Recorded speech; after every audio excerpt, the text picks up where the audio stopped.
Case 1. The Monopoly Man's Missing Monocle. Picture the Monopoly Man in your mind right now.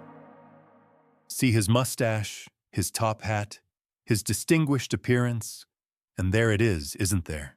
That gleaming monocle over his right eye, the perfect symbol of wealthy aristocracy. Except here's the problem. He's never worn one. Not in any official artwork, not on any game board, not in any advertisement spanning nearly a century of the game's existence. Yet when researchers surveyed people familiar with Monopoly, over 80% described the monocle in vivid detail. They could tell you which eye it covered, how the light reflected off its surface, even the thin chain that connected it to his vest. These aren't vague recollections. These are crystal-clear memories of something that never existed. What makes this case particularly unsettling is how immediately verifiable it is. You can walk to any store, pick up a Monopoly box, and see for yourself. The mascot stares back at you with two perfectly normal eyes, no monocle in sight. But that moment of verification doesn't erase the memory. Instead, it creates a profound cognitive dissonance. Your brain insists it remembers something that reality denies ever happened. Case 2. The Fruit of the Loom Cornucopia. Here's where mass memory distortion becomes more complex. Millions of people remember the Fruit of the Loom logo featuring a brown cornucopia behind the colorful fruit arrangement. Not only do they remember seeing it, but many recall learning the word cornucopia from that very logo. Teachers report using the Fruit of the Loom underwear tags to explain what a cornucopia was during Thanksgiving lessons. Parents remember pointing to their children's clothing and teaching them about the horn of plenty. The memory is remarkably specific. People describe the cornucopia's woven texture, its brown color, how it curved behind the fruit pile. Some even remember when they think it disappeared from the logo, providing detailed timelines for a change that never occurred. Company records show no version of the logo has ever included a cornucopia. The current fruit-only design has remained essentially unchanged since the logo's creation. Yet the false memory is so widespread that when people see the actual logo, many assume they're looking at a redesigned version rather than the original. This case demonstrates how false memories can become teaching tools, passed from generation to generation. Educators unknowingly transmitted information about a cornucopia that existed only in collective imagination. Children learned vocabulary from a symbol that was never there. The false memory didn't just exist in isolation. It became functional, educational, useful. It served a purpose in people's lives, making its non-existence even more disturbing. Case 3. Hello, Clarice. One of the most quoted lines in film history was never spoken. In The Silence of the Lambs, Hannibal Lecter never says, "Hello, Clarice," despite virtually everyone remembering it as the character's iconic greeting. When Anthony Hopkins first meets Jodie Foster's character, he actually says, "Good morning." Later, when she visits him in his temporary cell, he greets her with, "Good evening, Clarice." The famous "Hello, Clarice" exists nowhere in the film. Yet people don't just remember the line. They remember Anthony Hopkins's precise delivery, the way his voice lingered on her name, the chilling effect it created. Comedy shows parody it, Halloween costumes reference it, and internet memes perpetuate it. The false quote has become more culturally dominant than any line actually spoken in the movie. It's achieved a life of its own, existing in a space between reality and collective imagination. When confronted with the film's actual dialogue, many people experience genuine shock. They insist on rewatching scenes, convinced they'll find the "Hello, Clarice" moment. Some claim different versions of the movie exist, or that the line was removed in later edits. The resistance to accepting the truth reveals how deeply these false memories integrate into personal identity. The quote isn't just something they remember hearing, It's something they've quoted, referenced, and built cultural connections around for decades. Case 4. Snow White's mirror that changed its words. Nearly everyone remembers the Evil Queen's famous incantation as "Mirror, mirror on the wall, who's the fairest of them all?" The phrase appears on merchandise, in theme park attractions, and countless parodies. It's become the definitive version of the fairy tale dialogue. But in Disney's 1937 animated film, the Queen clearly says, "Magic mirror on the wall, who is the fairest one of all?" The discrepancy becomes more puzzling when you consider how deeply embedded the false version has become in popular culture. Disney's own merchandise sometimes features the incorrect mirror, mirror phrasing. Theme park attractions have used both versions. Even Disney employees occasionally quote the wrong line during presentations.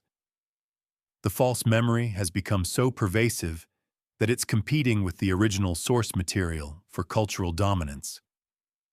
This case illustrates how mass memory shifts can affect corporate entities and official narratives. When millions of customers remember a different version of your product, the false memory becomes a market force. Companies find themselves catering to memories that don't match their original creations. The collective misremembering reshapes not just individual recollection, but commercial reality itself. Case 5. The Berenstain Bears timeline shift. This case strikes at the heart of childhood memory and family experience. A majority of readers remember the beloved children's book series as the Berenstain Bears, with an ein ending that follows common German naming patterns.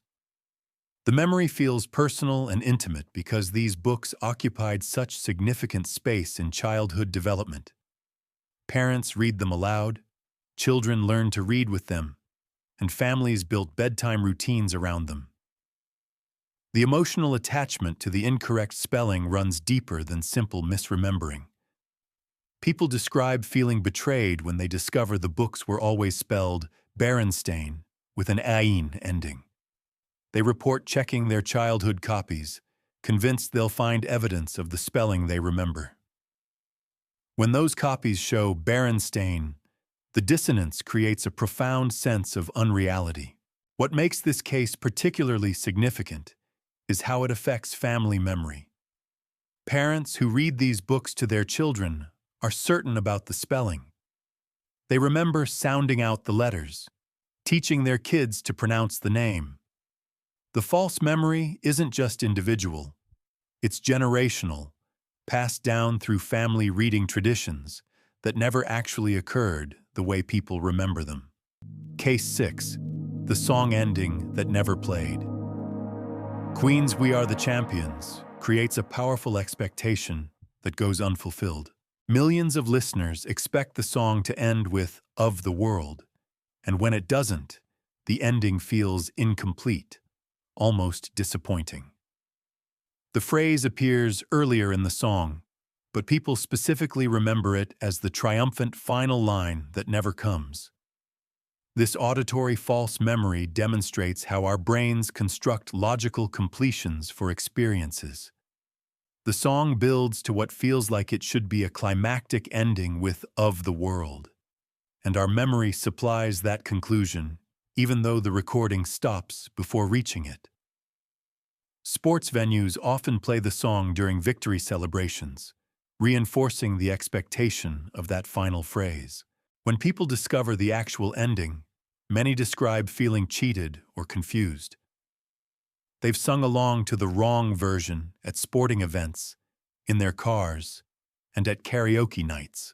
The false memory has become part of their personal soundtrack, making the discovery that it never existed deeply unsettling.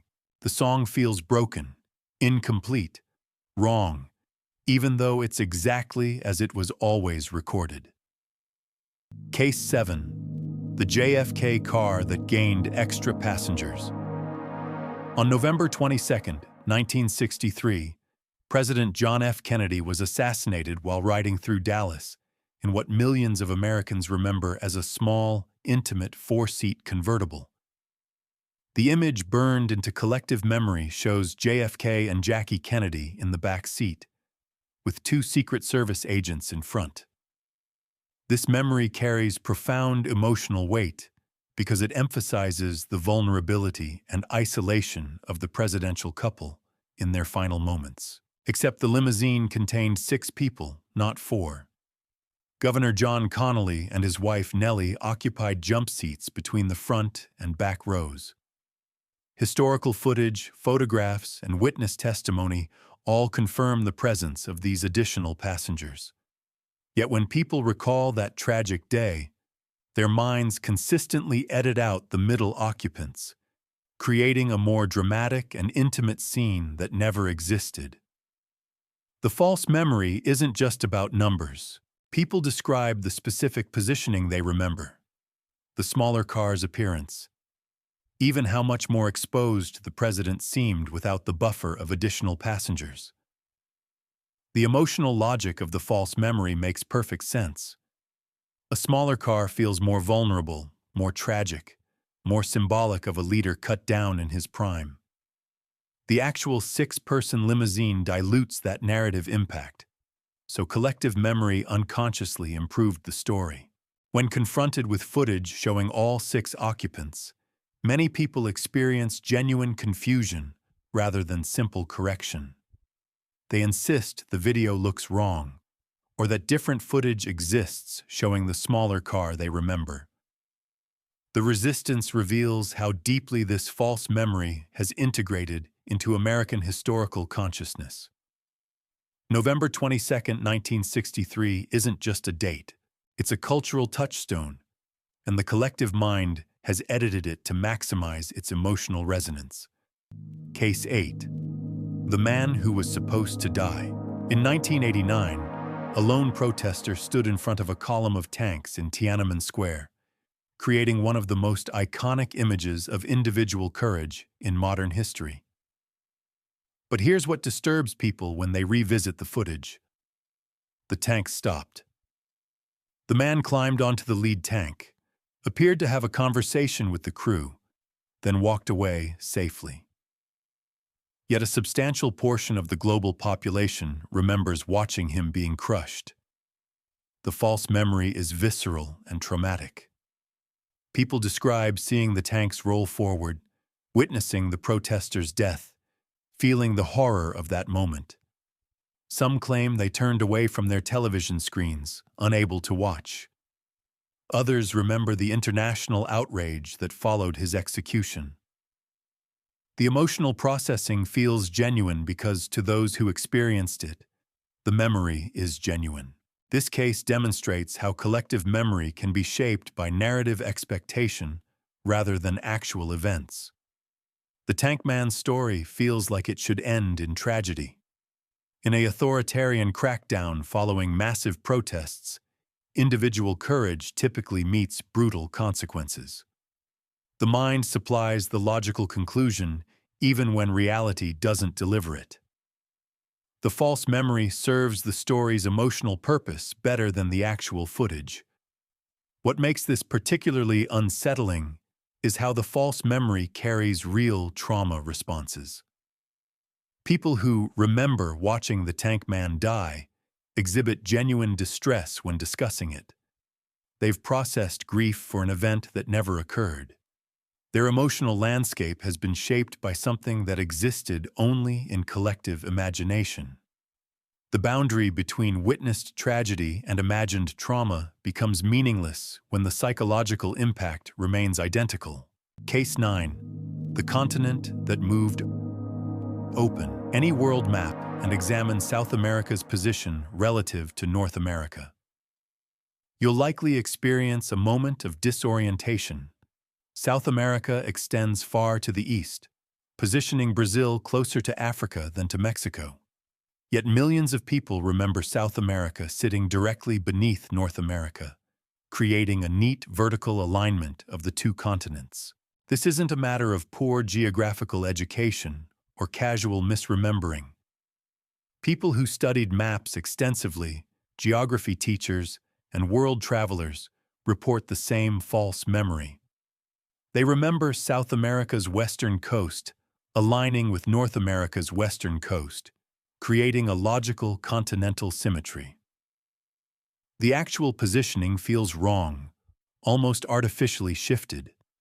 The consistency of this spatial error across cultures and educational levels suggests something more profound than ignorance.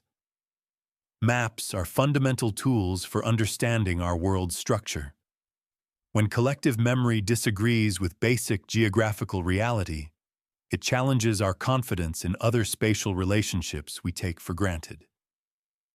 If an entire continent can move in collective memory, what other foundational assumptions about our world might be equally unreliable? People experiencing this discrepancy often check multiple maps, convinced they'll find evidence of the positioning they remember. Some theorize that continental drift has accelerated, or that different map projections explain the difference. The resistance to accepting the actual geography reveals how deeply spatial memory integrates into our understanding of global relationships. When the world map doesn't match our mental model, the dissonance extends beyond geography into questions about the reliability of memory itself. Case 10. Nelson Mandela's death that never happened. The phenomenon that gave this effect its name centers on one of the most disturbing examples of mass memory failure in modern history. Millions of people around the world distinctly remember Nelson Mandela dying in prison during the 1980s. Not only do they remember his death, but they recall the global mourning that followed, television coverage of his funeral, and the international outrage over his treatment by the apartheid regime. The memories are remarkably detailed and emotionally charged.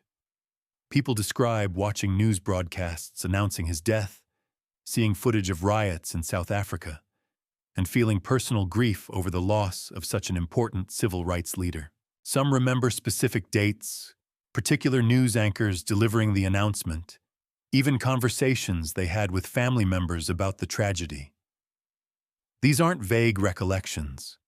They're vivid, emotionally significant memories that shaped people's understanding of justice, oppression, and historical progress. But Nelson Mandela was released from prison in 1990, became South Africa's first black president in 1994, and lived until December 5, 2013. The man whose death millions remember never died when they think he did. Instead, he achieved the liberation and political success that his remembered death made impossible. What makes this case particularly unsettling is how the false memory affects people's emotional relationship with history. Those who remember Mandela's prison death processed genuine grief for a civil rights icon. They incorporated his martyrdom into their worldview, using his death as evidence of injustice and oppression. When confronted with evidence of his actual life and presidency, the correction doesn't just change historical facts. It fundamentally alters the emotional narrative these people built around concepts of justice and sacrifice. The resistance to correction in this case is profound. People don't simply accept the new information and move on. Many insist they remember the death coverage too clearly for it to be false.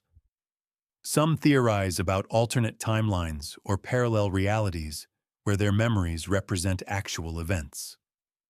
The emotional investment in the false memory makes accepting the truth feel like betraying their own lived experience.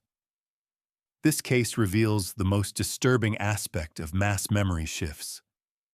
When millions of people share identical false memories of significant historical events, it challenges the fundamental reliability of collective memory as a record of human experience.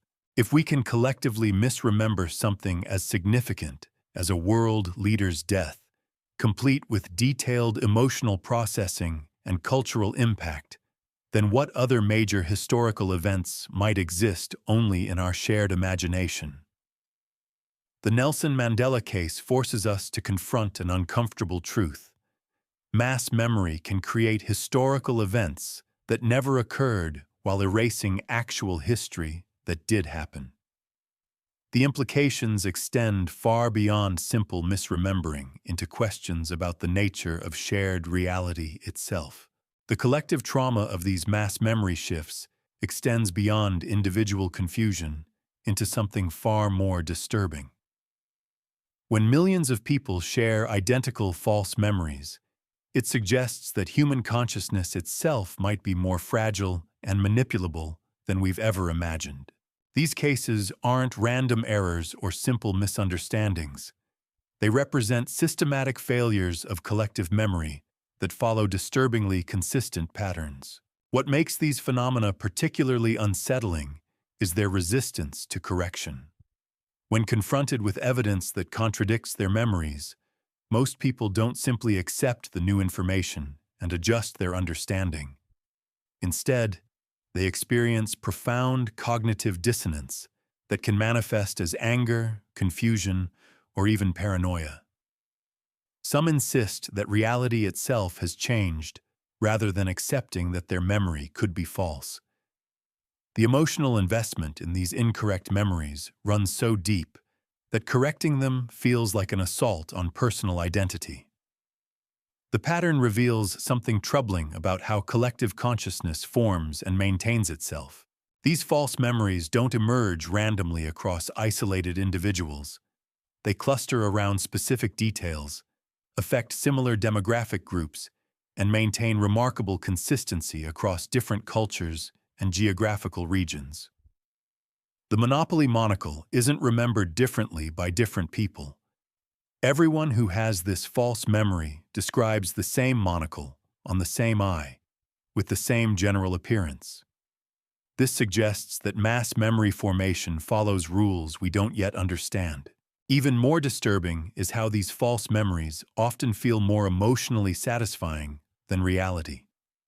The Monopoly man looks more aristocratic with a monocle. The evil queen's mirror mirror flows more poetically than magic mirror. JFK's assassination feels more tragic in a smaller car. Tankman's death would have been more dramatically meaningful than his survival.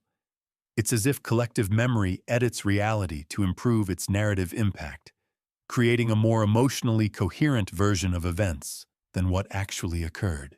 The implications extend far beyond these specific examples into questions about the fundamental nature of shared reality. If millions of people can collectively misremember basic facts about popular culture, historical events, and geographical features, then what other aspects of commonly accepted reality might exist only in our shared imagination? The consistency and emotional certainty of these false memories suggests that human consciousness might be far more susceptible to collective delusion than we've ever acknowledged. Consider how these memory shifts propagate through society. A false memory doesn't remain static. It spreads through conversation, media representation, and cultural repetition until it becomes more dominant than the original truth. The incorrect quote from Silence of the Lambs gets repeated in parodies and Halloween costumes. The non-existent cornucopia gets described in classrooms. The wrong song ending gets sung at sporting events. Each repetition strengthens the false memory while weakening connection to actual reality. This creates a feedback loop where false memories become self-reinforcing through social validation. When someone mentions the Monopoly man's monocle, others nod in recognition, confirming the shared delusion. When people discuss Nelson Mandela's prison death, they find others who remember the same funeral coverage, the same emotional impact. The collective nature of these memories makes them feel more reliable than individual recollection, even when the collective is fundamentally wrong. The role of emotion in cementing these false memories cannot be overstated. People don't just remember incorrect facts. They remember how those facts made them feel. The grief over Mandela's remembered death, the satisfaction of the Queen's poetic incantation, the horror of Tankman's imagined crushing. These emotional responses create neural pathways that feel indistinguishable from memories of real events. The brain processes imagined trauma with the same mechanisms it uses for actual trauma, making the psychological impact identical regardless of factual accuracy. What's particularly alarming is how these phenomena seem to be accelerating in the digital age. Social media platforms create echo chambers where false memories can spread rapidly through viral posts and shared content. Memes reproduce incorrect quotes, video compilations feature non-existent scenes, and online discussions validate shared delusions on a scale never before possible. The speed and reach of digital communication allows false memories to achieve global penetration before fact-checking can intervene. The geographic consistency of these memory shifts also raises disturbing questions. How do people in different countries, speaking different languages, with different educational systems, develop identical false memories about American pop culture, South American geography, or South African political history? The phenomenon suggests either unprecedented levels of cultural synchronization or something more fundamental about how human consciousness processes and stores collective information. Perhaps most unsettling is what these cases reveal about the construction of historical narrative itself. If we can collectively misremember events from our own lifetimes, events documented on film and video, then how reliable are our collective memories of earlier historical periods?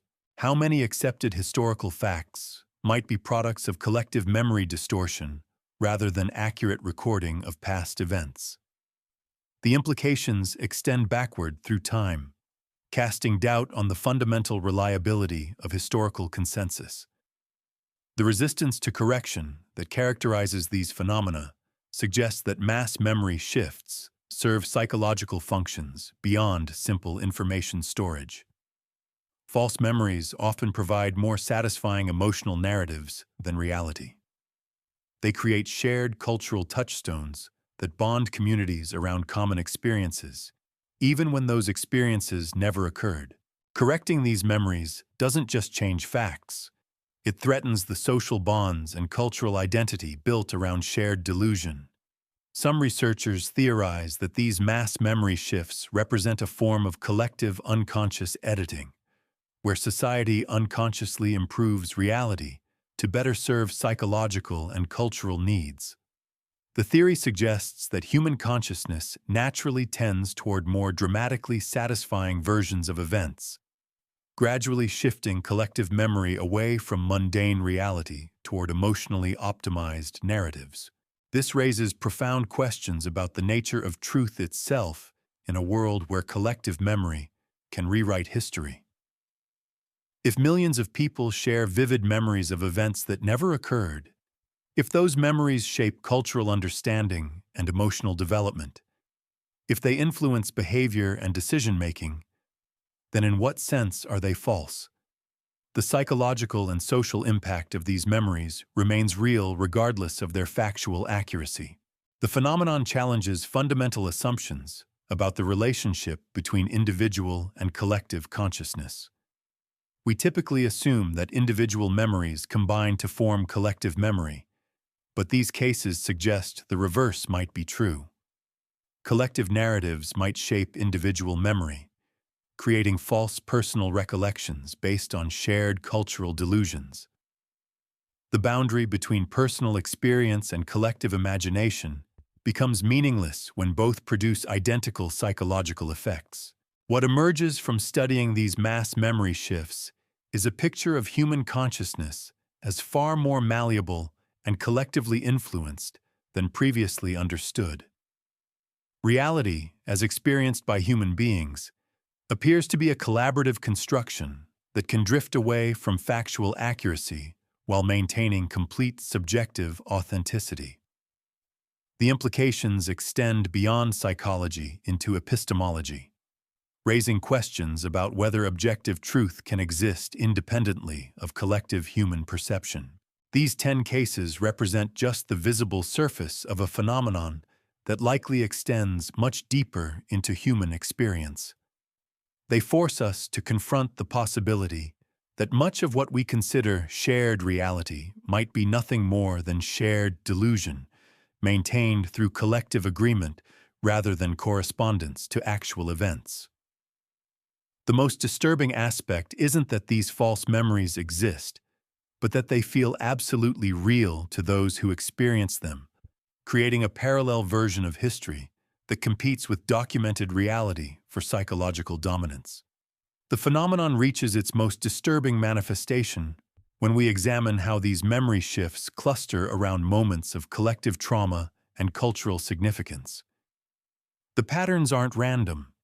They consistently target events that carry deep emotional weight, historical importance, or symbolic meaning.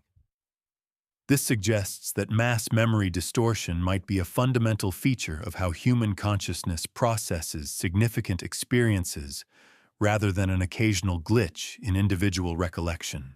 What emerges from analyzing these cases is evidence of a systematic editing process that operates beneath conscious awareness. Collective memory doesn't just preserve events, it unconsciously reshapes them to serve psychological and cultural needs that often conflict with factual accuracy. The Monopoly man gains aristocratic distinction through his non-existent monocle. The evil queen's dialogue becomes more poetically satisfying. Historical tragedies are compressed into more dramatically coherent narratives. Reality gets improved, polished, made more emotionally resonant through collective unconscious editing. The speed at which these false memories propagate reveals something alarming about information transmission in human societies. A single incorrect detail can spread through millions of minds faster than factual correction can follow. Social media accelerates this process exponentially, creating global consensus around false information before verification systems can intervene. Viral posts reproduce non-existent quotes, manipulated images reinforce geographical errors, and comment sections validate shared delusions on unprecedented scales. Consider the implications for historical understanding itself. If contemporary events, documented on video and witnessed by millions, can be collectively misremembered within decades of their occurrence, then what confidence can we have in historical accounts from earlier periods? How many accepted historical facts represent collective memory distortions rather than accurate preservation of past events? The phenomenon casts doubt on the fundamental reliability of human testimony as a method for preserving historical truth. The emotional processing that accompanies these false memories creates genuine psychological effects that persist even after correction. People who remember Nelson Mandela's prison death experienced real grief over his martyrdom. Those who recall Tank Man's crushing carry authentic trauma responses. The brain doesn't distinguish between memories of actual events and memories of imagined events when forming emotional associations. The psychological impact remains identical regardless of factual accuracy, making these false memories functionally equivalent to real experiences in terms of their effects on individual consciousness.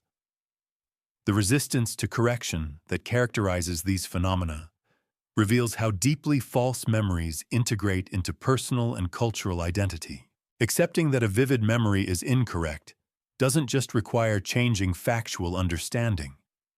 It demands acknowledging that consciousness itself is unreliable, that personal experience can be fundamentally deceptive, that the boundary between reality and imagination is far more porous than previously understood.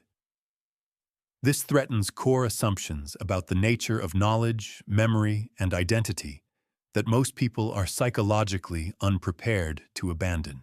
The geographic and cultural consistency of these memory distortions suggests mechanisms of transmission that operate below the level of conscious communication.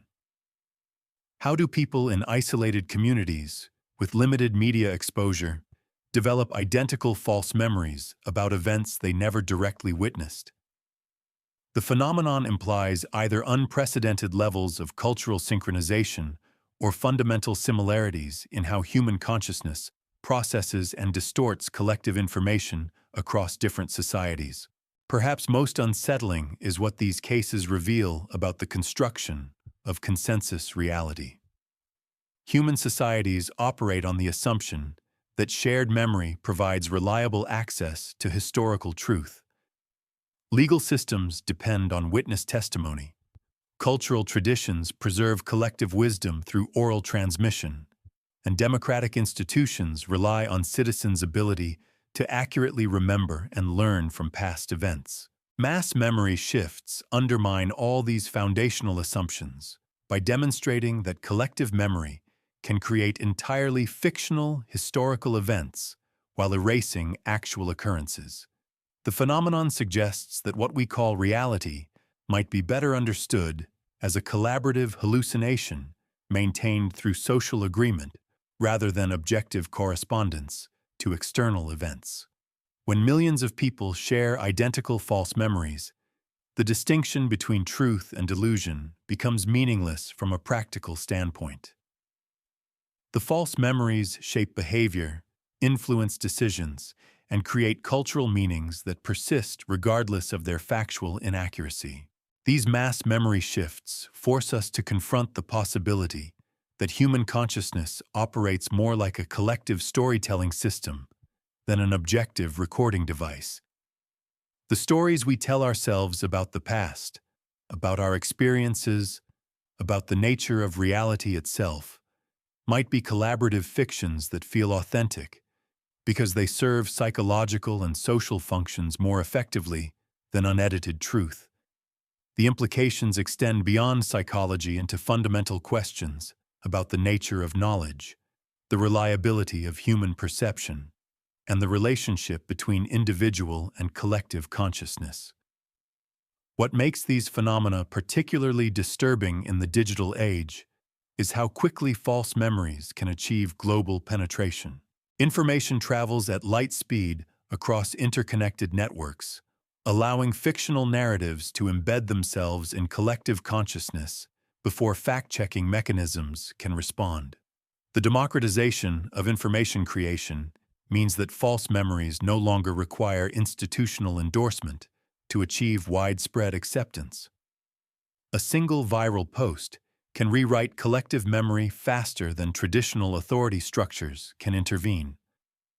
The cases documented here represent visible manifestations of a phenomenon that likely operates continuously beneath conscious awareness. For every obvious example, like the Monopoly man's monocle, there might be countless other instances where collective memory has drifted away from factual accuracy without anyone noticing the discrepancy.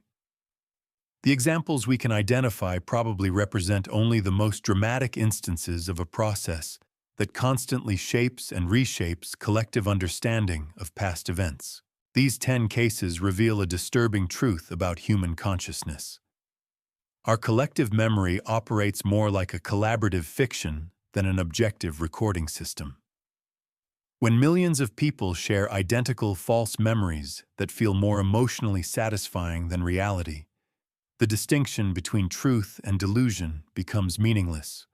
What we call history might be nothing more than shared stories we tell ourselves, continuously edited by collective unconscious forces that prioritize narrative coherence over factual accuracy. The most unsettling realization isn't that these false memories exist, but that they demonstrate how fragile our grasp on reality truly is. If we can collectively misremember basic facts from our own lifetimes, documented on video and witnessed by millions, then how much of what we consider historical truth might be elaborate collective hallucinations? These memory shifts force us to confront the possibility that reality itself is a collaborative construction, maintained through social agreement rather than correspondence to actual events. The phenomenon suggests that human consciousness doesn't preserve the past so much as it continuously rewrites it to serve psychological needs that often conflict with truth. In a world where false memories can spread faster than factual correction, where emotional satisfaction trumps documentary evidence, and where collective delusion feels more authentic than verified reality, we must question everything we think we know about the nature of memory, history, and truth itself.